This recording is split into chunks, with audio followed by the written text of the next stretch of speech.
Hey everybody, welcome to the Dad Challenge Podcast. My name is Josh. Thanks for joining me. Today I've got a special video. No snark. We're not calling out child exploiters. We're not doing any of that stuff. I'm going to give you some dad advice. And that's advice from a dad. And I'm just feeling a little bit in the feels. Do you know what I mean? You ever get that? Just one day it's a good day and you're reflecting. And then this video popped up and I got to show it to you. And then I just had this idea. And so let's get to it.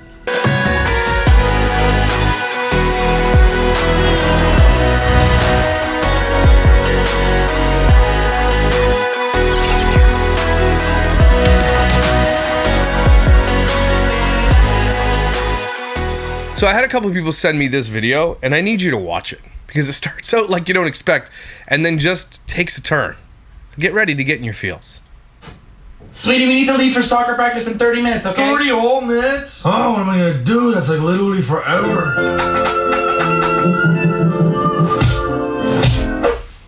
That's only been 1 minute. Yo, we gotta leave for Greg's in 30. Yep.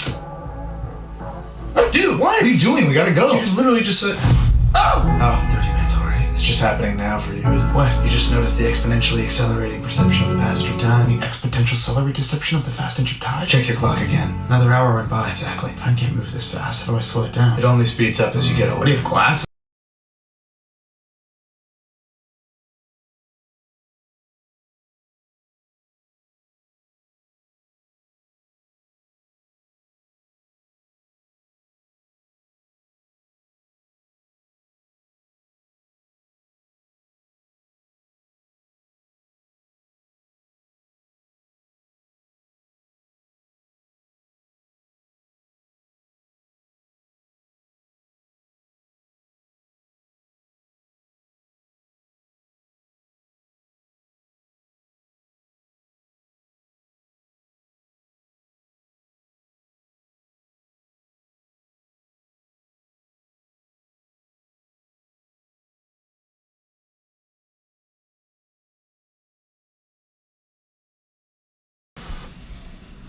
Right?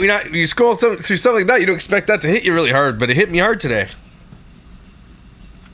It hit me really hard today. The passage of time as we get older really, really hits you, especially if you have children and you got kids. I've got grown adult children now, like two. One's just about to turn 18. One's 22.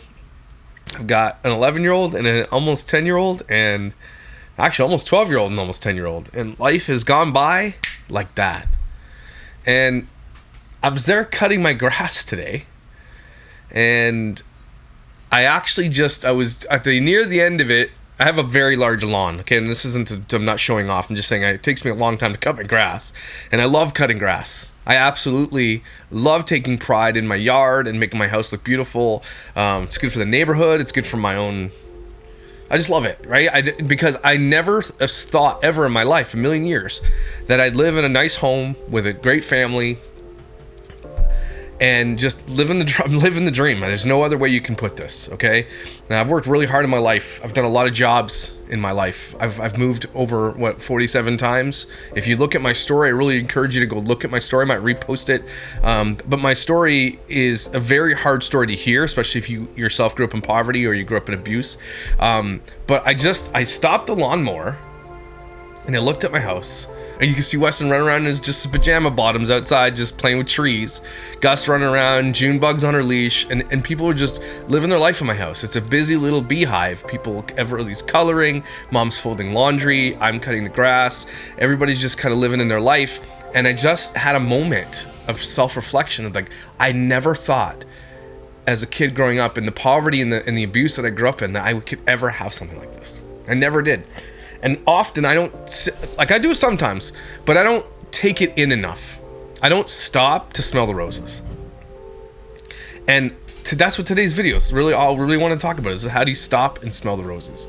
How do you stop, slow it down in this passage of time thing, which really hit me hard. Even though I did grow up in an abusive mother, a lot of that made sense because the mom is doing the laundry and the mom's, dad's cutting the grass. We're making sure our kids have healthy lunches and have dinners and are going to soccer and art class and Cubs and, have everything that they need.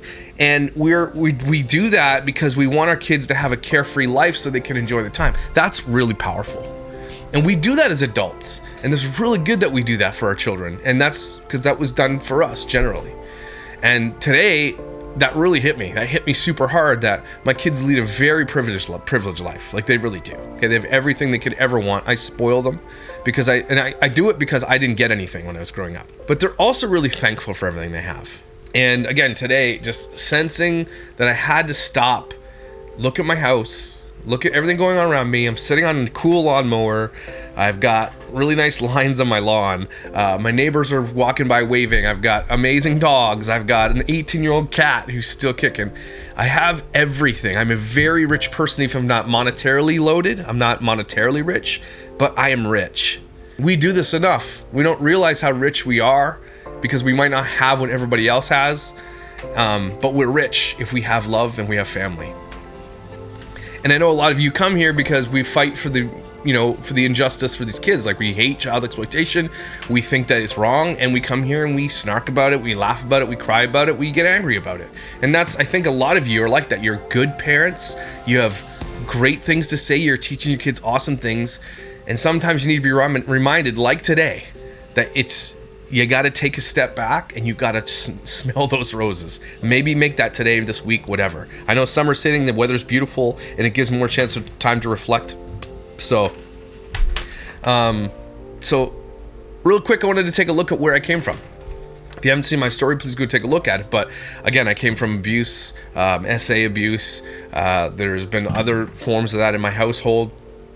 At one point, I remember my mom just going away for 3 weeks and I was 12 years old. I was abandoned. I look back now and I realize if CAS, which is Child Services here, ever got a hold of that or ever found that, I would not be in that home. Like there's many times I should have been taken from a home, but I wasn't because no one really... It was just like that in the 80s and 90s. You just kind of stayed home.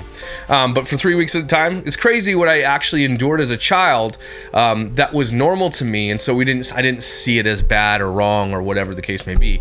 And as I look at it as I'm older, I look back in that child that was abandoned, that didn't have any love. And it breaks my effing heart what I went through. Even though at the time I didn't realize it, right? And if you watch my story, it's very, very hard to watch. Okay, you're crying if you watch it. But... coming from that and realizing, I did not want to be like that, which is why I haven't touched alcohol. That's why I haven't touched drugs, cigarettes and things like that. Just didn't touch any of that stuff because I always saw that as a negative thing because that always led our life. Alcoholism, drugs, tobacco, everything. It always led our lives. It was the first thing that got purchased with money, even if it was welfare money, and like whatever was left over, maybe we'll get some of that. I always went through life with nothing. And had to hustle my whole way. Again, I moved out when I was 16 years old and I got my own place. 16 years old, right? And I've had to make my way. So oftentimes I was homeless. Sometimes I went to college with nowhere to go when I got out of college. I just landed where I landed and I cannot believe I survived. And for a lot of you guys have gone through similar things. And I just want to say I'm proud of you. I'm proud of us. Look where we made it because we were resilient. That also makes us really good at end time apocalypse stuff. So we're ready no matter what comes our way because we've endured so much. I look at my wife who's led a very privileged life with 2 loving parents her whole life, loving brother and sister, very, very, very close family, moved twice in her whole entire life. Well, until she met me, like 3 times or 4 times since she's met me, but like very privileged and also has high anxiety about things that might come your way, a curveball might come your way. And she's like, not ready, where I'm like, I'm ready to catch the curveball, right? And so there's a lot of people that have come this way who are like me, and I want to focus on you. And I want to say congratulations to you for being awesome and for overcoming so much. And today we're going to take a look back on 10 things that you need to do to just remember, to reflect, and to try yourself so that you can just take a breath. That's what this video, I know it's not snarky, not going to be funny, but I think it's important. So here are 10 things we should all be doing right now to slow down and reflect on life. We've got them written down over here. So, number 1, it's called practice mindfulness. And this is what happened today. It's taking moments throughout your day to be fully aware of what's going on in your life, your surroundings, your accomplishments, the things that are good in your life. If your kids run in and they're, butt-ass naked running through the house, but they're having fun and laughing, that's a funny moment, right? Sometimes our parents, especially if you grew up in poverty like me and sometimes have really strict parents, didn't let kids have fun, right? I'm not that dad. If my kids are having, if nobody's bleeding or screaming and they're just having fun, I'm just letting it happen. And maybe sometimes those moments you should just reflect on and be like, this is a joyous moment for my child and I want them to have that. And so just be cognizant of that going on in your house and let things happen, right? Some people are helicopter parents and some of you may need to hear this, that you can let your kids have fun, maybe take a little bit of risk once in a while too. It's also being cognizant of your thoughts, your emotions at the time, which is stopping, and like I did on the lawnmower today and realized, holy cow, I've come a long way. I can't believe I'm here. Thank God. That's, for me, that's my thing. It's thank God. It's not thank me. And I know I'm not trying to be all Christianese here, but I do that a lot. Or when I do reflect, there's just no way I could be where I am if I did not find God. And so that's just my thing. I'm not trying to preach at you or be like that. I'm just saying, whatever it is that you need to reflect on, thank whatever the case may be, if it's the stars, if it's the manifestation you think you did, whatever it is, but it's really reflect on that thing and be thankful. Even if it's all you, thank yourself. Or if someone helped you along the way, just in your head, send out the vibe, thank you. It's about appreciating the present moment. And I guarantee you, if you do this more often, you'll feel a lot better and your anxiety would be a lot lower. 2, disconnect regularly. Now, this is a problem for almost all of us. Unplugging from technology, from social media, from scrolling, from comments, from everything, especially if you live on social media like I do and have to monitor comments and be a part of it and research and who's doing what and the drama's here and the tea's over here and these people are exploiting these children and stuff. That's really hard to get out of your brain. Sometimes we cover super hard stories like Ren and Jacqueline and 8 passengers, and there's abuses that we've covered in the past, and that stuff can sit with you rent-free for a long time. Okay, but you really got to figure out how to do this, whether it's a fast on a Sunday or a Saturday or one day a week or an evening a week, something, right? Or putting your phone downstairs before you go to bed and not taking it to bed with you. That's something I struggle with because it's where I get a lot of my work done. But if you periodically reduce your distractions, it'll allow you time to breathe. Have you guys ever had to like go down because your phone's been dead for a day, or you forgot it was in your pocket because you were so busy at the zoo, or you're doing something fun and you just didn't touch your phone? How much better did you feel doing that? Right?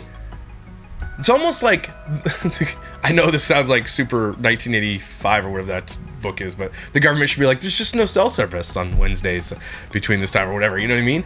But you always see these memes too, like here's this beautiful house on this like remote island in the ocean, and it says, you can live here for 1 month, all the food and everything, but you can't take your phone with you. Would you do it? How many of us would do that? Yeah, right?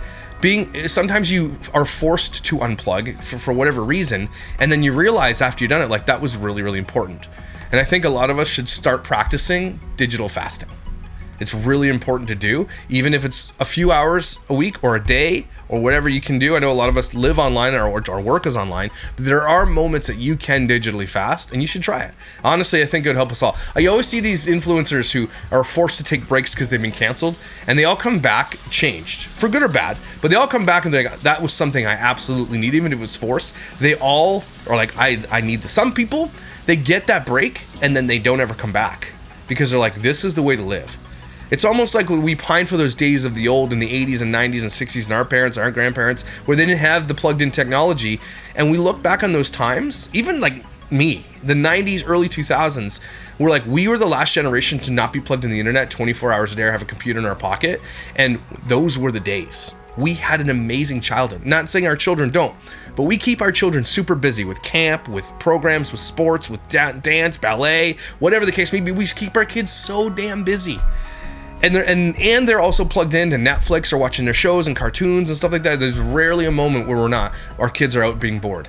So maybe you let kids be bored. I don't know, that wasn't point 3, but that was disconnecting regularly. So disconnect yourself and disconnect your children and let them be children like we were children. Okay, try that. Really, and in a positive way. Don't force them and ground them, but hey, try this. I think you're gonna like it. So number 3, spend time outdoors. Now, I've got some friends who are really close to me that they love spending time outdoors. They go tent camping, they go to zoos, they go to farms, they spend so much time outdoors, and it looks amazing. My kids too, but they're just not campers, right? And so spending time outdoors is one of the most incredible things you can do for anything. Especially in the summer when you get vitamin D, you're boosting that. Okay, my kids spend so much time in the pool. It's like, they're mermaids. Okay, they love the pool, and it's the best thing that ever happened to us, having a pool. Everly likes to go down by the creek. Tyson loves to go fishing. It's like his new biggest thing. And I've never seen him this happy until he sends me this giant picture of him with a fish in his hands, and he's like, you're literally glowing. He's so happy just fishing. Everly loves to fish. We love to go to Mark's dock. We love to go here. We love to go four-wheeling. And there are things that I want to do with my children that are going to force us to go outdoors a little bit more, like camping, like RVing, like getting on a four-wheeler and going down trails, or Everly and I go on scooter rips with our electric scooters or biking. Spend more time outdoors, okay? And that's part of unplugging. Bring your phone for emergencies, but don't be checking it. Go outdoors and absorb it. Or gardening. Gardening's a huge one for me. I don't know who I become. I planted trees this year in my backyard, fruit trees, like 5 more. I've got cherries, apples, pears, everything that you can grow in Canada. And I started planting a garden. I got strawberries, raspberries, corn, potatoes, onions, pumpkins, beans. Who have I become? And I absolutely love it.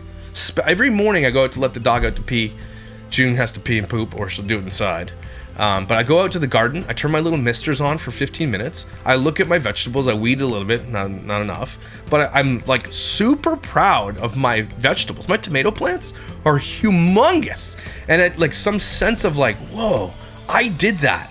And I'm not very good at it, but I'm starting somewhere. Like, again, cutting the grass. These are things that I love to do. I'm like, who am I? I wear a dad hat.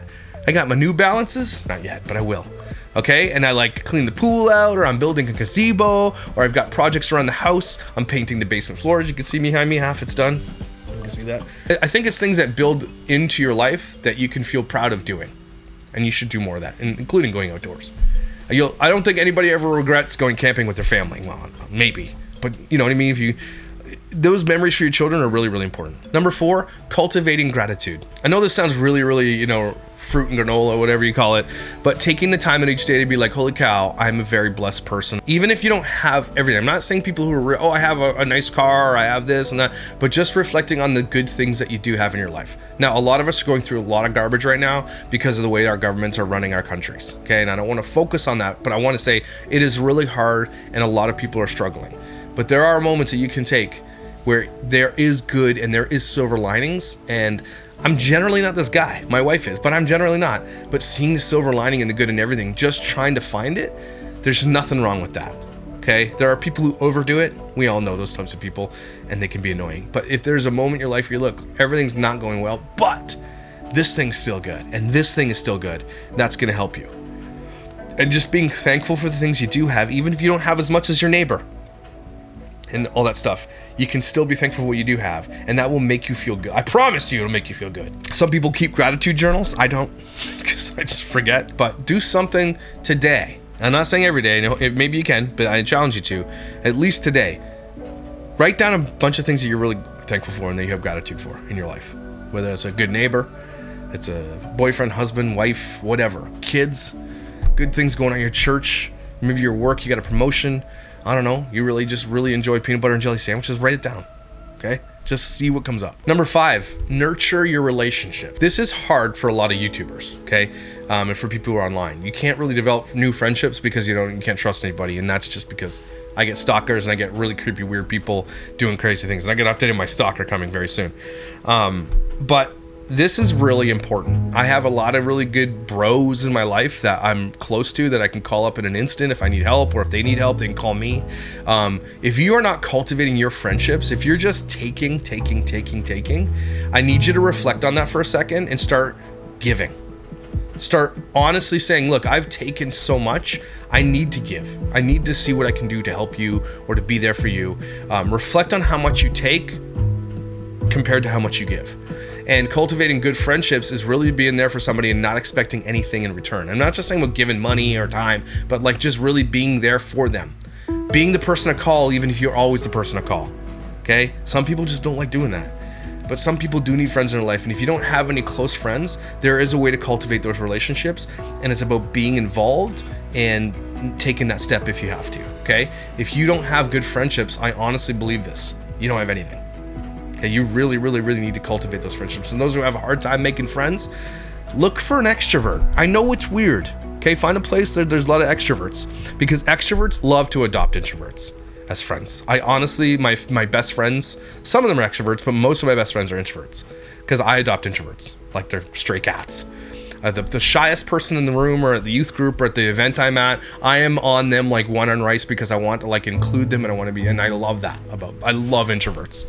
So if you're an introvert, look for an extrovert. Just be like looking for an extrovert, put it on your shirt. Savor meals. This is one thing really, really important. I saw a tweet the other day, I don't forget what it was, but it's basically about a person that's like, these are the things I discovered late in life and I'm so pissed that I discovered these late in life. And that's me. I call myself a late bloomer. There's things I didn't even enjoy. I didn't even have a great steak in my life until I was well into my 30s with my wife, because I just never got it. And then I just you don't have it, so you don't think about it. And then when you have one, you're like, where in the hell has this been my whole life? That is for a lot of things in my life, okay? Comfortable shoes. I'm not kidding. Clothes that fit well. Quality items that aren't going to break down every 2 seconds.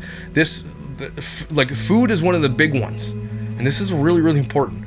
Discover foods you've never discovered because you are going to be very happy. Butter chicken? Have you ever had butter chicken from a real Indian restaurant with naan bread? Have you ever had it? Okay, talk to your foodie friends. A lot of you know somebody, or get on social media, #foodie it, and go find something. Go be a little bit adventurous with your food. Savor a meal. Instead of rushing through it, savor it. And I used to be like, get through over 320 pounds. And I used to just eat. Now I can't eat very fast, and I just realized that, and it's good to eat meals with friends. Break bread with friends because you eat a little bit slower sometimes, right? Savor your meals, but also do something you've never done. Eat something you might have never eaten before. Try that thing. Get a friend who's adventurous with food to take you somewhere, because I promise they're gonna know somewhere good that you've never experienced, and they're gonna be like, try this, and you're gonna be like, oh my gosh. Bacon wrapped scallops. And watch the show The Bear. Really, it's about food. It's really good. Number 7, engage in hobbies. Find something you love to do it. Find something new. A lot of people have great hobbies and you're like, keep doing it. My hobby has become gardening. Like, what the heck happened to me? Right? And I love gardening. What the hell? I love cutting my grass. My hobbies include like now freeze drying food and prepping. That's a hobby for me, and I very much enjoy it. It's a new hobby. Again, something I branched out to that I discovered later in life. I wish I would have found it earlier. Try painting. You might suck at it, but you can learn. There's YouTube University. Will teach you anything you need to know. If you've never played a musical instrument, go play, go start. And I'm telling you, the easiest one to play, the easiest instrument to play is the bass guitar, okay? It's easy to learn, but honestly, pick up an acoustic guitar, learn your 4 basic fundamental chords, and you can play any Taylor Swift song you want. I'm not joking, okay? Learn an instrument. Doesn't even one of those little dongy bell things that are like circling, dong, dong, dong. Find something cool, harmonica, I don't know. Learn an instrument, spoons, something fun, drums, get into it. I promise you, learning an instrument, because as a person who if I don't get instant gratification from something, if I'm not instantly good at it, I hate it. But the instrument, I worked really hard at, and I'm glad I know it. I'm not very good at it either, but I'm glad I know it, and it's something I will always have. I can pass down to my kids. Learn an instrument. It provides a sense of relaxation, so to some, depending what your hobby is, and satisfaction. It really does. Lego. Get into Lego. 8. Practice self-care. Now, I don't say this facetiously. I don't say this like, get your skincare routine from Sephora, a drunk elephant, and pour it into your face. I mean, honestly, practice self-care. I hate this because so many social media influencers like, prioritize yourself over everything. Okay, you are the most important thing in your life, and like so many social media influencers are pushing this like they are the only thing and you should only ever be the only thing. That's not true. Okay, being selfless is one of the most important traits of a human being. Nobody likes a cocky bastard. Nobody likes selfish people. Okay, nobody likes those people. They don't have any true friends. If you are truly, honestly selfish and you always put yourself first, I guarantee you don't have any good friends. And the ones that you think you do, they're not your good friends. Okay, so always be selfless. Always put those ahead of yourself, but don't ever forget to take time for yourself too and do things, which I mean it has to go with your hobbies and savoring meals and doing these things. But you should, being selfless though and being generous is a really good place, unless you're always being pulled from and never ever filling up your own tank. That's something to be careful of and mindful of. You have to figure out a way to fill up your own tank, whether that's taking time away, watching Netflix, binging for a month, 2, play video games, something that pours into yourself. Go and get a massage. Go get your nails did, not the long, gross ones. Don't fill your face full of fillers. But you know what I'm saying? If that's your self-care, then do it. I don't really care. Take a long ass bath, okay? Put one of those foot things on that melt your skin off your feet. Do that. That's cool. Okay? Get yourself into a place of relaxation and do not feel guilty about it. But don't put yourself first always. Okay, that's selfish. Have a nap. That's a good one. Naps are good. Number 9, embrace slow living. And that's coming from me saying that's it. I'm a hypocrite if I say that. I do that. I don't embrace slow living. I am always busy. I'm always on the go. I'm always fast. And I'm learning as I get older that is really important. I live in the country now, and embracing slow living, I thought, I'll just be sauntering around the yard. No, I'm always on the go. So this one's for me. Adopting a slower pace of life is actually important for your heart health, for everything.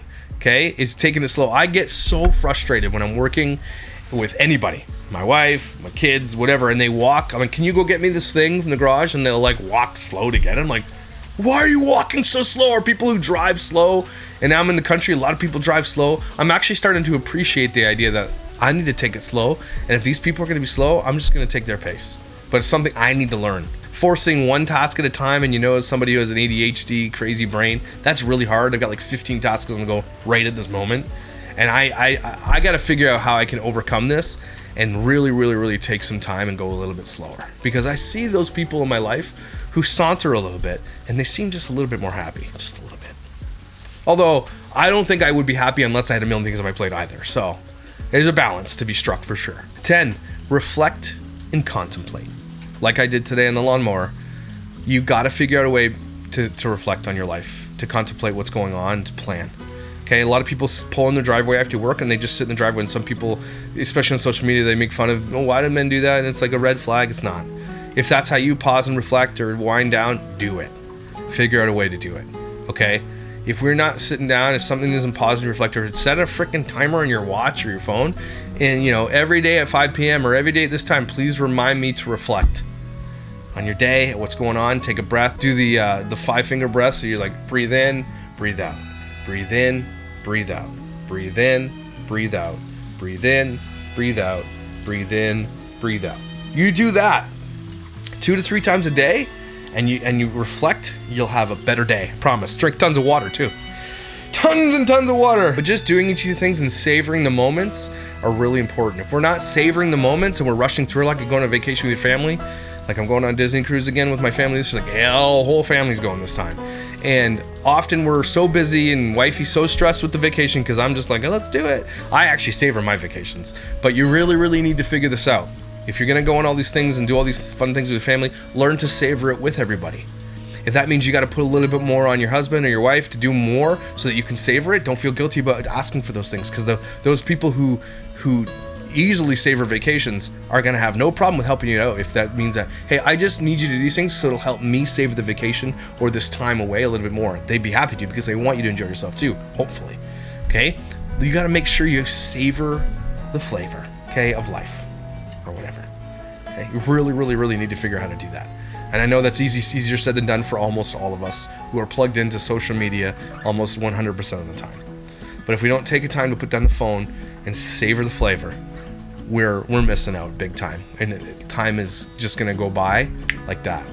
I was looking at the pictures of the kids from school the other day. Every year we do a first day picture of school with a little blurb of what they want to be, what their favorite memory from summer was, and at the end of the year we put that picture up with their picture at the end of the year, and we put it together. And it's always nostalgic. Looking back at my children when they were tiny, and now they're almost like, well, I have obviously adult children, but my younger children, my bio children, they're like getting tall and growing up and becoming independent. And that's really sad when your kids don't need you as much anymore, right? So if you have young kids, let me remind you this as a dad who's gone through that young kids phase. You don't forget those moments. You have got to savor these moments. Write them down, figure it out. There's this thing you can do, it's called futureme.org, and you can send yourself an email or someone else an email, and it won't send it until to the date posted. I've done a bunch of Future Me emails to my children. I've sent a bunch of Future Me emails to myself, and I don't even know what I wrote because I have the terrible memory, which is great. But you can send yourself future emails. Try yourself. On a day that you're feeling good and nostalgic, write down why and email it to yourself for a year later, 2 years later, whatever. Or a memory that you had. Write it down, send it yourself 2 years later. Journal it somehow. Okay? But don't forget to savor these moments with your kids. Let your kids be kids too. Okay? Let them be kids. Help them unplug from the internet too if you can. Okay, so I know this video is kind of a little sappy, a little music behind it and all that kind of stuff, but I really felt that was an important video for those who need to hear it, because I know a lot of you out there watch these videos and some of you need to hear this. And that's it. If you need to hear it, you heard it today and you needed it, tell me below if you needed to hear this today, because I effing did. I really did. Damn. So now I'm gonna go hang out with my family and I'm gonna practice more mindfulness. We're gonna do some painting. We're gonna have some fun. We're gonna hug. We're gonna have a campfire. We're gonna make some s'mores, play guitar, and sing. That's what we're doing. I'm very excited about it. Guys, everybody take 3 deep breaths with me. Ready?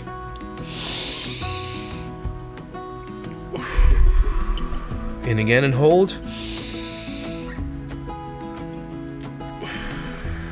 One more time.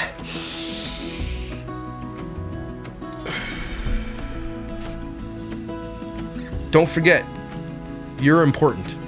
You need to be here, and your health is really important too. And if you're taking it too crazy, and you're not protecting yourself, then you're not gonna be here for everybody the way you need to be here for everybody. And that's important, because you need to be here for everybody. You need to protect your kids. You are incredible. You are valuable. Don't forget to savor the flavor. Save the flavor. I don't know what I meant. Anyway, you guys are amazing, and I will see you when I see you.